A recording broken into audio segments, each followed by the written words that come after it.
Imagínate sobrevivir a un intento de asesinato, ¿eh? Estar en estado de shock absoluto, temblando, y ver que tu agresor, que yace en el suelo malherido, en lugar de pedir ayuda, se echa a reír. Ostras, es una imagen que hiela la sangre, la verdad. Totalmente. Y no solo eso, imagínate que en ese preciso momento él coge la sangre de su propia herida, se ensucia deliberadamente la cara, mancha su ropa y te dice, mirándote fijamente a los ojos, usted no se merece esto. Madre mía. Es decir, en su último aliento no intentó salvarse, intentó incriminarla. Estaba coreografiando la escena para parecer en la víctima. Exacto. Y vale, vamos a desglosar esto, porque hoy tenemos sobre la mesa un material muy crudo y extenso. Una entrevista a fondo en el canal de YouTube Conducta Delictiva. El caso se centra en Paola Vergara, una joven colombiana que el 15 de junio de 2024 acabó con la vida de su expareja, Reinel. Y ella defiende todo el tiempo que fue un acto de pura supervivencia, ¿no? Un era él o era yo, literal. Sí, esa es su postura. Y la misión de nuestra inmersión de hoy no es hacer un simple resumen, sino desentrañar la anatomía de esta relación abusiva a través de su testimonio. Queremos ver cómo escalan estas dinámicas y examinar las complejidades legales y sociales a las que se enfrenta alguien que alega legítima defensa. Y creo que aquí es fundamental hacer una advertencia para quienes nos escuchan. Todo lo que vamos a relatar se basa estrictamente en la versión de la entrevistada en ese canal. Respetamos la presunción de inocencia y, por supuesto, no tomamos partido en el proceso judicial que está en curso. No somos jueces. Claro, no emitimos veredictos, pero a menudo la sociedad juzga los titulares sensacionalistas sin entender las espirales de violencia que ocurren a puerta cerrada. Por eso es tan importante este análisis. Totalmente de acuerdo. Lo fascinante aquí es cómo este testimonio nos sirve como un estudio de caso increíblemente detallado sobre la vulnerabilidad y sobre los fallos enormes en las redes de apoyo, tanto familiares como sociales. Pues empecemos por el principio, porque el contexto lo es todo. Las banderas rojas en medio del caos. Nos situamos en San Antonio, en la región del Tolima, en Colombia. Paula tenía apenas 16 o 17 años cuando conoció a Reinel. Una edad súper vulnerable. Sí, y el entorno ya era muy complejo. Una zona tensa, con una fuerte presencia de la guerrilla. Y fíjate en el detalle del origen. La primera vez que ella se fija en él, Reinel iba por la calle con un tarro de pegamento. Claro, inhalando. Un indicio clarísimo de consumo crónico de sustancias. Exacto, y aquí es donde la historia da un giro que a mí personalmente me dejó de piedra. Se expone una dinámica familiar profundamente atípica. Resulta que Reinel tiene un hermano gemelo, y la madre de Paola termina emparejándose con ese hermano gemelo. Es que es fuertísimo. Se crea un entorno de lealtades cruzadas completamente tóxico. Es una locura. O sea, es como empezar a construir una casa sobre arenas movedizas, ¿sabes? Convencida de que el amor va a ser suficiente para solidificar el terreno, ignorando por completo unas alarmas estructurales gigantescas, como el entorno violento y las adicciones. Bueno, es que la juventud y la falta de un modelo familiar estable crean una especie de ceguera ante esas banderas rojas. Si tu propia madre valida a esa familia mudándose con el gemelo, ¿cómo vas a pensar tú con 17 años que estás en peligro? Ya, es que tu red de seguridad se fusiona con el peligro.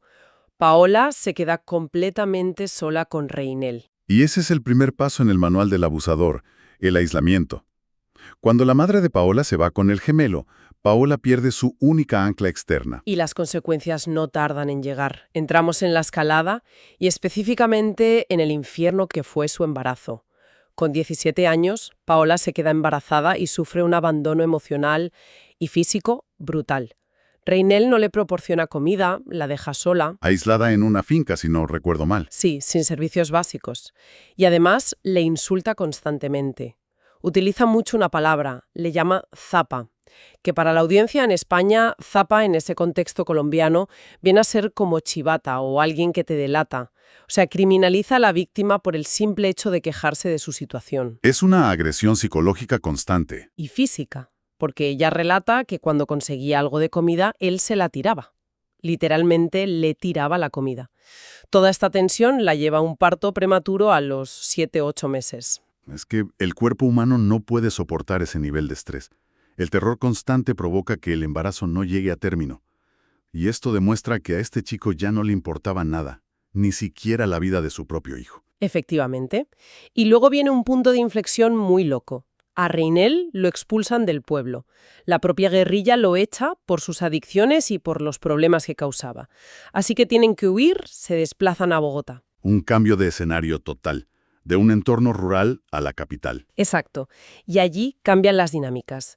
Paola consigue un trabajo como cajera en un casino. De repente, ella se convierte en el sostén económico de la familia. Empieza a ser independiente. Y eso, paradójicamente, es lo peor que le puede pasar a los ojos de un abusador. Aquí es donde la cosa se pone realmente interesante. Porque, a ver, si lo piensas fríamente, no resulta súper contradictorio que, justo cuando ella intenta trabajar para mantener a su hijo y traer dinero a casa, el peligro y la violencia aumenten. Cualquiera diría que él debería estar contento porque le traen un sueldo a casa, ¿verdad? Claro, le solucionan la vida. Pero, en lugar de eso, él, consumido por los celos y la inseguridad, va al casino, le monta unos escándalos terribles en su lugar de trabajo y provoca que la despidan. Si conectamos esto con el panorama general de las dinámicas de abuso, tiene todo el sentido del mundo. La independencia económica de la víctima destruye por completo la ilusión de control del abusador. Ya, deja de necesitarle. Exacto. Ese trabajo le daba a Paola no solo dinero, sino una red social, gente que podía notar que ella lo estaba pasando mal. Para él, esa independencia es una amenaza letal, y eso frecuentemente desencadena los picos más altos de violencia. Prefiere que pasen hambre antes que verla a ella ser autónoma. ¡Qué barbaridad! Afortunadamente, tras ese despido, Paola logra separarse de él por casi un año. Un periodo de calma. Sí, pero efímero. Llegamos a la anatomía del 15 de junio de 2024, el día fatal, y todo empieza con lo que yo llamaría una empatía mal ubicada. Totalmente. Los vínculos traumáticos hacen que la víctima sienta compasión por quien la destruye. Es que resulta que Reinel, durante ese año, se dedica a robarle a su jefe. Su propia madre, Marlene, y su tía lo rechazan. Nadie de su familia lo quiere en casa. Está en la calle y vuelve a Paola, rogándole asilo por una sola noche. Y ella, claro, cede. Cede. Es súper compacina. Le presta 70.000 pesos, que al cambio en España no es mucho dinero, y le permite dormir en el sofá. Es la brecha que él necesitaba para volver a infiltrarse en su vida. Y a la mañana siguiente ya hay un presagio terrorífico. Paola se despierta y él le suelta un comentario súper inquietante. «Qué bonita te ves dormida». A ella se le encienden las alarmas. Y horas después, cuando ella está trabajando, él le manda unos mensajes de texto. Empezando el terrorismo psicológico. Tal cual. Le manda fotos donde se ve que está bebiendo alcohol. Y ojo, fíjate con quién. Con la madre de Paola. Y le lanza una advertencia por escrito. Le dice: «Prepárese para lo que le toque». Madre mía. Es una tortura anticipatoria. Quiere paralizarla de miedo mientras ella está en su turno de trabajo. Y cuando ella regresa a casa por la noche, el detonante de la violencia es, de verdad, lo más absurdo del mundo. Suele ser así, buscan cualquier excusa. Paola tenía sobre el televisor un regalo intacto del Día de la Madre que le había dado su empresa. Era un paquete genérico. Una toalla, un espejo, una taza, unos chocolates. Cosas de empresa. Pues Reinel lo ve y en su delirio lo interpreta como que es un regalo de un amante. O sea, la paranoia total. Total. Destroza el espejo de un puñetazo y ataca a Paola. Y ahí empieza una confrontación de vida o muerte brutal. En el forcejeo físico, él le arranca los botones de la camisa, le tira violentamente del pelo y, según relata ella, casi la empuja por una ventana abierta. Un intento de homicidio en toda regla. Y mientras hace esto, él le grita en la cara que prefiere ir a la cárcel antes que permitir que su hijo tenga un padrastro. Qué fuerte. Esa frase es una declaración de intenciones letal. Significa que él ya ha aceptado que la va a matar y está dispuesto a ir a prisión por ello. En la amante del abusador, ella es su propiedad. Y entonces ocurre lo inevitable. La navaja que Reinel siempre llevaba encima se cae al suelo. Paola, en medio de los tirones de pelo y sintiendo que se ahoga, coge la navaja. Y lanza un golpe defensivo, un golpe completamente a ciegas. Puro instinto de supervivencia, el sistema nervioso tomando el control para no morir. Y aquí volvemos al principio de nuestra inmersión, a ese detalle escalofriante de la reacción de Reinel. Sí, la risa. En lugar de buscar ayuda tras ser herido, se ríe, coge su sangre, se mancha la cara, se ensucia el suéter que llevaba y le dice: Usted no se merece esto. Es el último acto de manipulación y culpa. Es aterrador cómo una situación doméstica puede convertirse en una escena letal en cuestión de minutos y cómo él intenta imponerle la culpa perpetua incluso mientras agoniza. Es súper perverso. Y bueno, tras este trauma tan salvaje, Paola no huye. Ella llama al 123, al número de emergencias. Y aquí entramos en la última parte, que es el laberinto judicial y el tribunal de la opinión pública. Que suele ser otra pesadilla para las víctimas. Totalmente. Ella cuenta que es detenida durante 36 horas en un estado de shock absoluto y denuncia un trato súper confuso.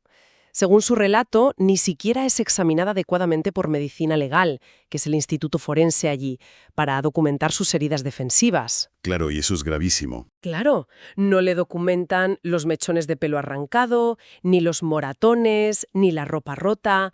Y sin esa documentación, demostrar la legítima defensa se vuelve una montaña imposible de escalar. Esto plantea una pregunta importante, y es cómo el sistema de justicia falla a la hora de contextualizar estos actos. Inicialmente, la justicia formal pasó de imputarle homicidio agravado a homicidio simple. ¿Que sigue siendo una barbaridad? Exacto. El problema es que el sistema judicial suele exigir una proporcionalidad inmediata que ignora por completo la asimetría física y el terror psicológico prolongado. Pero es que el laberinto legal choca frontalmente con algo aún más cruel, que es el tribunal de la opinión pública. Sí, y aquí ocurre una traición familiar que te rompe el corazón. Marlene, la madre de Reinel. Esa misma madre que le había cerrado las puertas a su hijo porque era violento y le robaba, de repente acude a los medios de comunicación. Para cambiar la narrativa, supongo. Exacto. Va a las noticias a difundir que Paola atacó a su hijo sin provocación alguna. Y para colmo, recalca que fue en el Día del Padre, intentando crear un mártir. La hipocresía es desoladora, de verdad. En vida le cierran la puerta, pero en la muerte lo santifican para criminalizar a la mujer que se defendió. Y a raíz de eso, Paola empieza a sufrir amenazas anónimas. Desarrolla un trastorno de estrés postraumático brutal, temiendo incluso salir a la calle para ir a trabajar. Es revictimizada por todas partes. Y esto demuestra cómo la sociedad absorbe estas versiones sin cuestionarlas. Rápidamente etiquetamos a las mujeres como victimarias calculadoras en el instante en que ejercen la fuerza para salvar sus propias vidas. Se espera que la víctima perfecta sufra en silencio. Es que nos enseñan a cuestionar muy poco los titulares sensacionalistas. Por eso creo que este análisis es vital para la audiencia. Nos ayuda a entender que el instinto de supervivencia tiene un coste psicológico brutal que las noticias de 3 minutos raramente muestran. No muestran el antes, solo juzgan el segundo final. Entonces, ¿qué significa todo esto? Pues que la historia de Paola no es solo un caso criminal aislado. Es una radiografía de los enormes fallos del sistema, un sistema incapaz de proteger a las personas en situación de abuso antes de que ocurra una tragedia. Totalmente. Falla en la prevención y luego castiga en la reacción. Nos muestra lo solas que están las víctimas cuando deciden que su vida también importa. Pues mira, me gustaría despedir este análisis dejando a quienes nos escuchan con una reflexión nueva.